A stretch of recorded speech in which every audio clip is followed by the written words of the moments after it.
Movie শুরু হয় থাইল্যান্ডে, যেখানে জলবায়ু পরিবর্তনের কারণে বিশ্বজুড়ে খাদ্য সংকট দেখা দিয়েছে। সমুদ্রের মাছ মরে যাচ্ছে কারণ গলিত বরফ থেকে ছড়িয়ে পড়ছে একটি রহস্যময় ব্যাকটেরিয়া। থাইল্যান্ডে খাদ্য সরবরাহ এখনো স্থিতিশীল, কিন্তু সমাজে অস্থিরতা আর দরিদ্রতা বাড়ছে। ধনী ব্যবসায়ী মিস্টার ভাসু দাবি করেন যে তার কোম্পানি একটি নতুন ধরনের মাছ আবিষ্কার করেছে যা খাদ্য সংকটের সমাধান করবে, কিন্তু এই মাছই পরে হয়ে ওঠে একটি ভয়াবহ বিপর্যয়ের কারণ। মুভির নায়ক সিং একজন প্রাক্তন মুয় থাই ফাইটার, যিনি এখন মিউ ভাসুর কোম্পানিতে ট্রাক ড্রাইভার হিসাবে কাজ করেন। তার কাজ খাদ্য সরবরাহ নিরাপদে পৌঁছে দেওয়া, যা এই বিশৃঙ্খল সময়ে খুবই ঝুঁকিপূর্ণ। সিং এর বান্ধবী রিন একজন ডাক্তার, যিনি প্রচামিত হাসপাতালে কাজ করেন। রিন চায় যে সিং তার ঝুঁকিপূর্ণ কাজ ছেড়ে দেয় এবং তার গ্রামে যে শান্তিমতন জীবনযাপন করতে পারে। কিন্তু সবকিছু বদলে যায় যখন ভাসুর কোম্পানির একজন ঊর্ধ্বতন কর্মকর্তা পুলিশ তার দেওয়া মাছ খেয়ে হাসপাতালে মারা যান। কিন্তু মৃত্যুর কিছুক্ষণ পরেই পুলিশ জম্বি হয়ে ফিরে আসেন এবং হাসপাতালে আক্রমণ করে। এই মাছের মধ্যে থাকা ব্যাকটেরিয়া দ্রুত ছড়িয়ে পড়ে এবং হাসপাতালটি জম্বিদের দখলে চলে যায়। এই জম্বিরা অত্যন্ত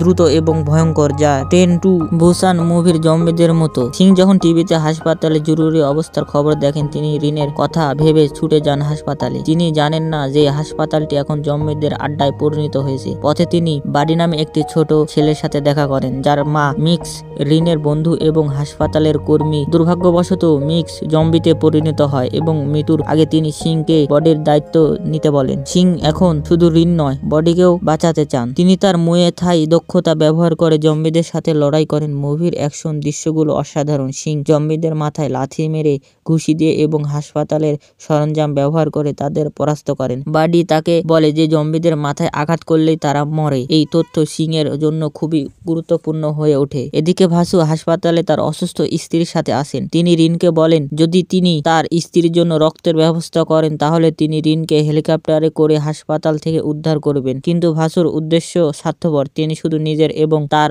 স্ত্রীর নিরাপত্তার কথা ভাবেন। সামরিক বাহিনী হাসপাতালে প্রবেশ করে ভাসুকে উদ্ধার করতে এবং তারা হাসপাতালটি ধ্বংস করার জন্য 30 মিনিটের একটি বোমা সেট করে। সিং এবং রিন অবশেষে একে অপরের সাথে মিলিত হন, কিন্তু পরিস্থিতি আরো খারাপ হয়। সামরিক বাহিনীর একজন সৈনিক ভুল করে সিংকে জম্বি ভেবে তার কাঁধে গুলি করে। সিং আহত হলেও থামেন না। তিনি একজন সৈনিক সাথে হাতাহাতি জড়িয়ে পড়েন, যিনি পরে জম্বিদের সাথে মারা যান। রিন সিংকে উদ্ধার করে এবং তার ক্ষতর স্থানে চিকিৎসা করেন। হাসপাতাল আগুন লাগার কারণে স্প্রিংকলার সিস্টেম চালু হয় এবং অবাক করা বিষয় হলো এই পানি নিষ্ক্রিয় জম্বিদের পুনরায় জাগিয়ে তোলে। এই নতুন জম্বিরা আরো ভয়ঙ্কর, তাদের মুখ বিকৃত এবং দানবের মতো।